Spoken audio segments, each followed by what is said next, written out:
Welcome to the Scale the Chaos podcast, where we talk all things contributing to your business dysfunction. I'm your host, Rhonda Lee, a certified Six Sigma Black Belt dedicated to helping organizations break free from the chaos. In each episode, I bring on industry experts to share their insights, experiences, and practical advice on navigating the challenges of modern business. Today's episode is part one of my conversation with today's expert guest. Be sure to check out the second part of our conversation in the next Scale the Chaos podcast episode. Today's guest is Jodi Brown, a brain tumor survivor turned transformational leader who helps organizations reduce chaos through improved interactions and communication. As a professional speaker and author, Jodi brings unique insights into how better relationships and communication patterns can transform organizational dysfunction. Today, she's going to share with us how organizations can scale more effectively by focusing on what she calls interactional leadership and resilience, as well as anti-fragility. Today, she's going to share with us how organizations can scale more effectively by focusing on what she calls interactional leadership and resilience and anti-fragility. Welcome to the podcast, Jodi. Thank you. I'm so glad to be here. So let's dive in really quickly and help our listeners understand what your journey was to becoming interested in studying resilience in the workplace. What it comes down to, as is for most of us, you have a personal experience that then spurs you on to want to learn about something or become passionate about something. And then I took my personal experiences and started applying them into the workplace. And of course, my personal story, the very, very short version, is the first 15 years of my career, I was a nonprofit executive and I helped raise money and distribute money to organizations in need. Then my life was turned upside down. I had the diagnosis of a brain tumor wrapping around my brainstem. That changed everything about my life, as well as every relationship and every aspect of my functionality. I was forced to learn resilience. 3 brain surgeries, and now I'm 24 surgeries in. 24 Wow. surgeries, and it's still happening. The brain tumor was 15 years ago, but the effects left me with a paralyzed face, hearing loss in my right ear, a spinal fluid leak, an infection in my brain, migraines, dizzy spells, vertigo, all of the imbalance, all of these different issues, which forced me personally to have to figure out how to do life in a different way. And I started studying about resilience to learn how I could become more resilient, and then started applying the principles I learned to my business. It actually created a change in my business, and I still do passion projects in the nonprofit world, but I left that as a career and I started writing books and speaking to teach others the principles that I learned. And my favorite principle that I learned in the study of resilience is actually something that's relatively new. That the term was coined in 2012 by Nassim Taleb, and it's called anti-fragility. And what would you think of when you think of something that is fragile? What do you do with something that is fragile? You protect it because it's easy to break, right? It breaks Right. easy. So you bubble wrap it and you Yep. hope and pray that by the time UVS delivers it, that it arrives in one piece. Yes. Anti-fragile is more than the opposite of that. It's not just being strong enough not to break. It's actually the ability to get stronger and better because of mistakes and volatility, because of the errors that you've made, because of the weaknesses that you have, that you learn, you grow, you strengthen, and become better overall because of the messiness of the world. And when I heard that term, I was like, oh my gosh, this is my life. This Mhm. is what I need. So I consumed all of the literature. I started reading all of his books. He's also created the term the Black Swan event, which many people are familiar with, which are those events in the world, COVID, like 9/11, things that we don't necessarily see coming, but that if we really paid attention to the world, that we might be able to see coming, but that have a massive impact on the world in a given period of time. So I started reading all of his stuff. And here's the thing. I loved it. The principles were fantastic. but they applied on a very high scale. Mhm. He was talking about how can economies, global economies, how can countries, how can governments, how can they be anti-fragile? And I Mhm. kept waiting and saying, okay, when is it going to get to me? When is this going to apply to me? How do I become anti? And he didn't really go there. He stopped at the big scale. And I just thought, okay, then I got to take the principles and I got to apply the principles of the big scale. And I've got to find a way to apply them to the scale of one. And then once I figure out how to apply it to a scale of one, then how do I apply it to a business and a scale Mhm. of 10, or a scale of 100 or a scale of 1,000? What does this mean on these different levels? And so in a short, long story, that was how I got totally invested in understanding about anti-fragility and how the concepts of anti-fragility can help us grow through adversity. Yeah, and I think it's really important for us to distinguish the difference between resilience and anti-fragility, right? Because resilience is a hot topic, especially in the corporate world. Everybody is wanting to be resilient, especially after COVID. When I started looking into what is this resilience that everybody's talking about, I want to be resilient. And I remember as I looked at what do we define resilience, and it really is bouncing back to where we were prior to whatever the adverse traumatic incident was, right? And I remember thinking to myself, that's all well and good and stuff, but what if I actually bounce back to beyond, right? What if there was some growth? I looked into what if there was some growth? What does that look like?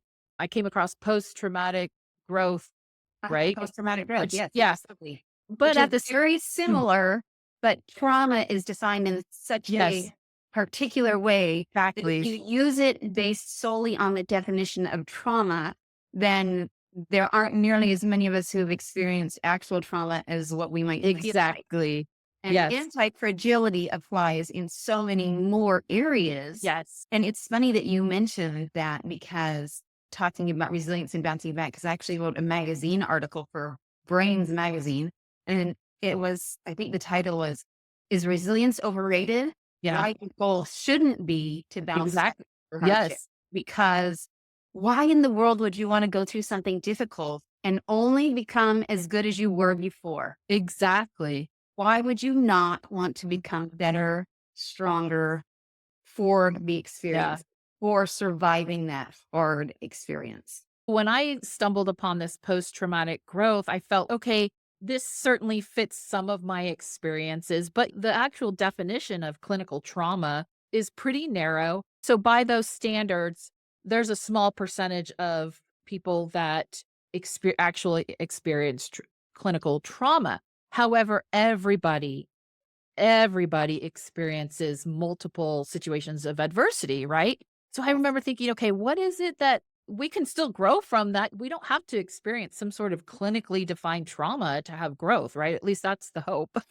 Yes. Yes. So that was when I even noticed one of your posts about anti fragility. And I was like, that's it. That's what I have been looking for. It's this anti fragility. And yes, it can absolutely benefit anybody, because we all have had adversity, correct? Yes, that's absolutely right. And when I started studying and digging into the principles and preparing material for keynotes, and I will never forget, I gave my first keynote on anti-fragility during the days of COVID, when instead of being an in-person event, it turned into an online event. It Mhm. was supposedly hundreds are going to be there, to 42 people logged in online. And I was like, Yeah.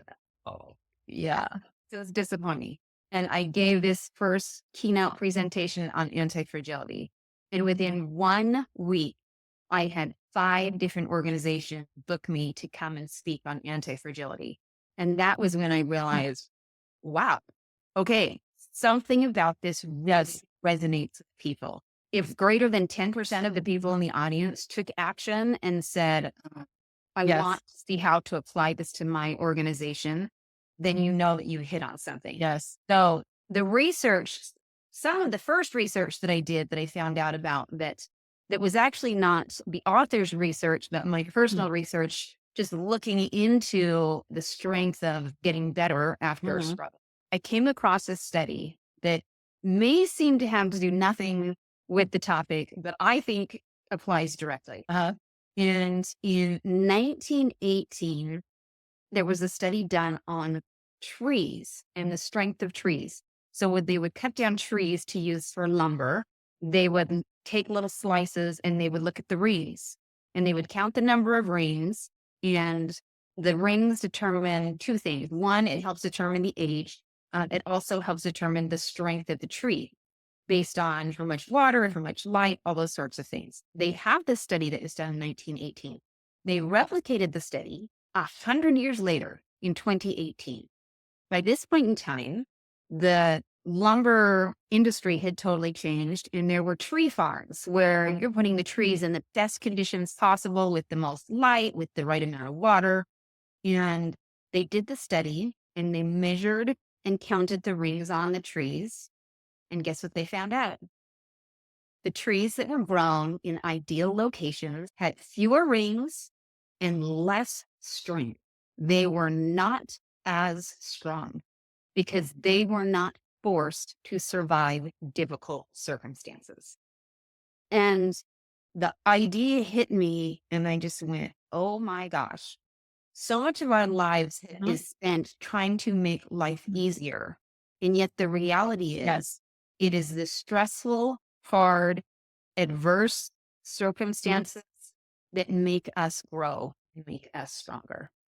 And the irony is that much of society, maybe even in the corporate world, it views experiencing trauma or some sort of adverse experience as the person's now broken, right? There's a lot of assumptions that, oh, this person had a traumatic event, they're suffering from PTSD, right? When only it's 6% of people who actually have a traumatic. So there's 94% of the rest of the population that had, some sort of traumatic experience that don't actually have PTSD. So that leaves 94% of the population with the ability to have this post-traumatic growth or anti-fragility. Although I guess I should back up and say just because you have PTSD doesn't mean that you can't recover and also have growth, right? Right. But the point that I'm trying to make is that there are a lot of assumptions that as soon as somebody finds out that somebody's had some sort of traumatic or adverse experience, that they are some sort of brokenness, right? Especially, Liability. They yes, switch columns. They switch them from an yes, asset to a liability.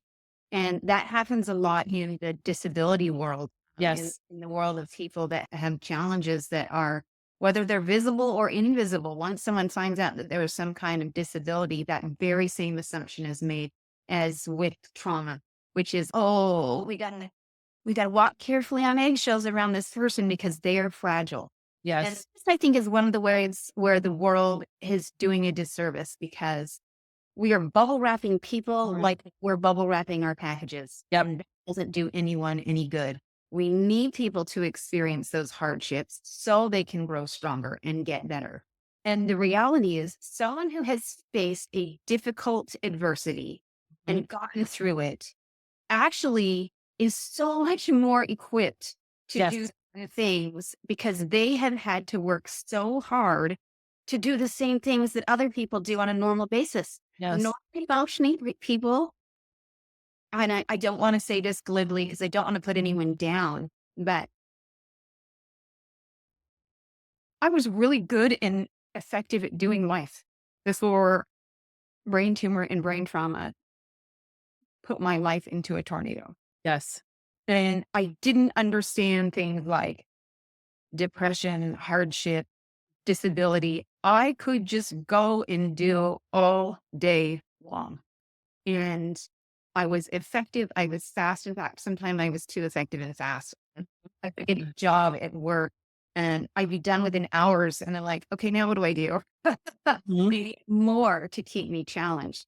yes, And then my life changed and my body changed and my brain changed. And I had to work 10 times harder to do the things I had been doing before at a normal scale, not even at an excelling scale, but at a normal scale. yes, Over time, I had to learn these principles. I had to learn how to get creative. I call it now outworking your weaknesses. uh-huh, How can you take things that Maybe you can't change, you can't turn them into a strength, but you have to find a way not to let them hold you back. Yes. You have to camouflage your weaknesses so that they become invisible and you can still do the job you need to do. That is a hard Yes. thing to do. So if you think of someone who is supposed to show up at work at 8 o'clock in the morning, you take a normal functioning person and they show up at 8 o'clock. You take someone with a disability and they have to show up at 8 o'clock. Mm-hmm. They may have to get up multiple hours earlier in order to have someone come in, help bathe them, help dress them. They may have to write a special needs class. They may have to do all of these other steps to show up at work on time. Yes. So there is a real set of added challenges, but that also means that person works that much harder, is creative, is willing to find those workarounds, and is willing to outwork their weakness, which makes them an asset, not a liability. I would say, in addition to that, part of their growth is also a growth in or an added amount of empathy that they have for other people as other people experience, maybe not the exact same adverse or traumatic experience, but as other people experience trials in their own life, they have an immense more amount of empathy than they did prior to that experience. Oh, absolutely. You nailed it. And many people who've gone through truly traumatic or disabling or simply very difficult adversities end up finding ways to give back by going and participating in support groups, help groups. Many of them become social workers, or they find ways to be able to extend that empathy so they can help others who are going through hard things. Because guess what? Now they get it. Yes. And I can honestly say I was a person who had sympathy before. I've always been someone who feels great emotions. And so I would always try to put myself in the shoes of what someone else was going through. But when I Yep. went through it for myself, Oh, yeah. now I know the questions to ask. I Yep. know how to get to the heart of the matter. And guess what? People trust me with the real answers. They don't say, oh, I'm fine. Things are good. They don't brush it Yep. off. They actually tell me because they know they can trust me, Yes. that I understand, and that together we can, even if it's just vent, sometimes they just need to vent. Mhm. Other times there's a real situation we need to work through to help them grow. I think that it's really great that business leaders are starting to become more aware of this by offering more anti-fragility because there's been this movement and recognition that everybody experiences it, right? And it can affect how they show up at work, right? Like we said, for a long period of time, it was like, okay, what happens at home? You just need to be here at 8 o'clock and do your job and then go home at 5, right? But business leaders are starting to recognize there's just so much more to it than just that. I think it used to be the mentality of compartmentalization. You have a home life, you have a work life, and neither of the two shall meet. Yeah. Never the Yes. two shall meet. But that's just not true. And some people are better at doing that. I'm married to an engineer. He's pretty dang good at compartmentalizing because that is the way that his brain Uh, works, is in little boxes and in linear ways. Most of us don't do that quite as yeah. easily. And we bring whatever weight that we are feeling, we bring that with us when we come into work. And one of my favorite stories that I tell while I'm speaking is of a man named Samuel Plimsoll in the 1850s in Britain. He lived near the shipping yards and he kept noticing, he would go down and he would watch these ships leave day after day.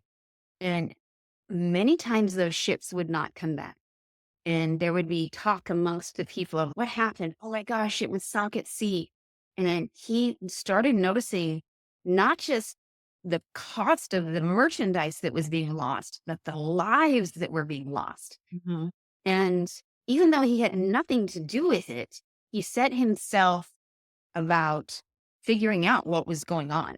So he started doing some analyzing and started investigating. And he had worked prior to that in the coal mining industry. And he knew that some lives were not valued at the way that other lives were.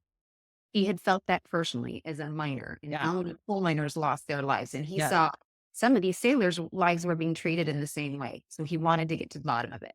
So he started doing the studying. And here's what he found out. So simple, yet so complex. Mhm. They were loading the cargo holds of the ships according to capacity, not according to weight, which means as long as there was room, they would put Uh-huh. more crates in the cargo hold without taking into consideration how much those crates weighed.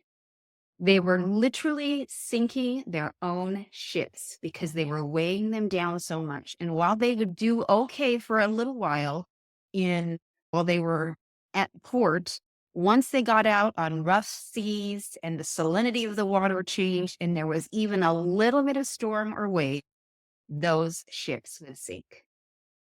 So the solution was very simple, which was to acknowledge that there's a difference between Mhm. capacity and weight. So I relate that to businesses in anti-fragility and say, we may look at someone and look at their capacity. Mhm. Wow, this person has so much ability. They are a get her done person and Mhm. can take on assignments. And I can always count on Diana. Diana is Uh-huh. one of my go-to people.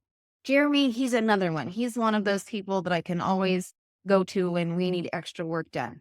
But if we are not taking into account the weight that they are carrying in their lives, we are inadvertently sinking our own people. Because if we don't know that Jeremy's mother is Um, on hospice and that every day he leaves work to go be with his mom, or that Diana's child is struggling with some learning disabilities and she's spending all of her time trying to help this child. And it's a super frustrating process. Or if a spouse has lost their jobs and is experiencing financial difficulty, we don't know what might be going on. And if we do not, as leaders, make ourselves aware, if we don't create a culture of trust and of sharing, I mhm. call it sharing the weight.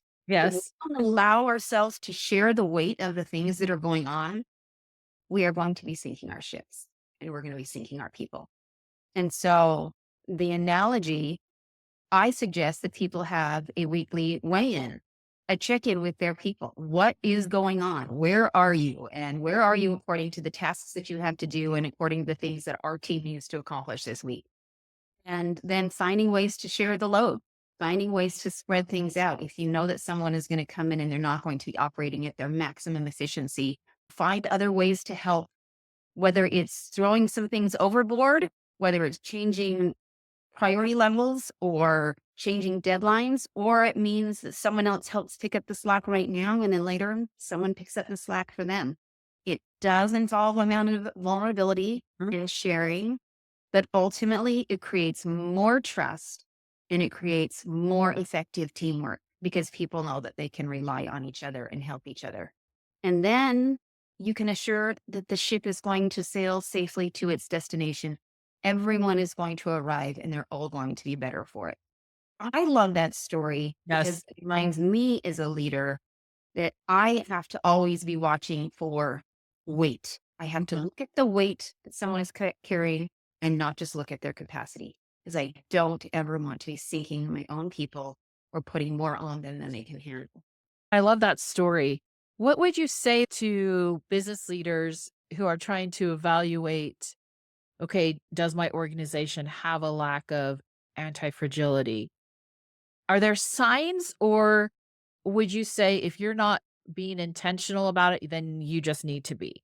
There are signs, but you don't always see them until you look for them. There Yeah. are a couple of things that you can do to do a little bit of analysis.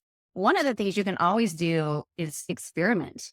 Mhm. You might have a set of processes, but how do we know if those processes are actually the best, the most efficient? So tinker Mhm. and experiment. Give your people the opportunity to fail and hopefully fail fast and fail cheap. Take big risks at a time, but take a Mhm. whole bunch of small risks to see if you're really doing things in the best way and see how you can improve. That's a super easy way. But that also means you have to give your people the opportunity to fail. You can't get mad when failure happens. A factory is a great example. If you have an assembly line process and someone has an idea for how they might make it more effective, give them the chance and the time to do some tests and see if it works. And if it doesn't work, fine. You found one way that doesn't work. But oftentimes, the people who are doing it repetitively, they're the ones who know. It's not necessarily the design engineer who came up with the process who knows how it can become more effective.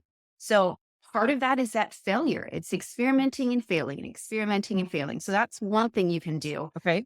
One of the things you may not be looking for, but that you need to pay attention to is redundancy. Mhm. Do you have coverage? Is all of your inventory stored in one location? Yep.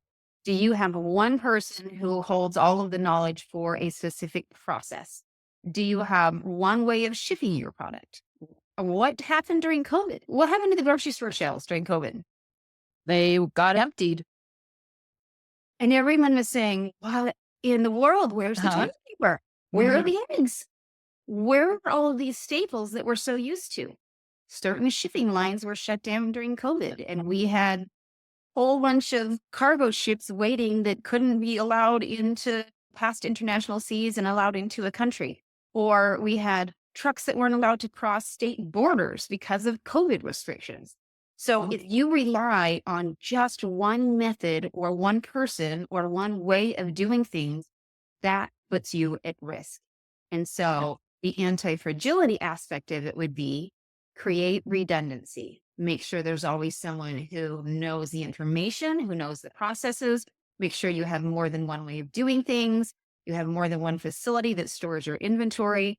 Those are the kind of things. I know for myself as a speaker, I never want to have to break my promise and not show up when I say I'm going to show up. And yet, I have real, legitimate health issues. And those could be a deterrent. I could wake up and find myself in a medical crisis or unable to fulfill what I'm supposed to do. So I've created kind of an understudy for Mhm. myself. Someone who doesn't give my same talk, but who I know I can count on that gives a complimentary message that I would give and who I coordinate with this individual. And she puts my dates as a backup, as a hold on her calendar. And I let my clients know if there's a case where I cannot show up for some emergency reason, you will have either the opportunity to have this individual or you can rebook me at a different time and I will fold our contract. For me, that's a way of implementing redundancy so that my clients know they Yeah. can count on me to show up or at least have some level of guarantee that they're going to get what they paid for. Yeah, and that's brilliant. They want to create that redundancy to ensure customers continue to receive the same service or products that they have come to expect Yeah. despite whatever adverse reactions. I'm so glad if you stuck with us this long. Thank you so much for wanting to learn about anti-fragility. And for anyone who wants to learn a little bit more, email me at Jodi, Jodi, at jodibrown.com, and I will send you a free mini ebook with tips on anti-fragility, that my top 10 tips of things that you can do to implement anti-fragility into your life and business. Well, thank you so much, Jody. This was an amazing conversation. That wraps up this episode of Scale the Chaos. A big thank you to our guests for sharing their expertise and actionable insights. If you found value in today's episode, don't forget to subscribe, leave a review, and share it with your network. Your support helps us bring more conversations like this to business leaders like you. To find out more on how you can scale your chaos, you can go to my website at www.scalethechaos.com or connect with me, Rhonda Lee, that's Lee spelled Lea, on LinkedIn. Join us in our next podcast episode for part 2 of today's conversation as we continue to tackle the challenges of organizational dysfunction and help you transform chaos into scalable success. Until then, stay focused, stay inspired, and let's scale the chaos together.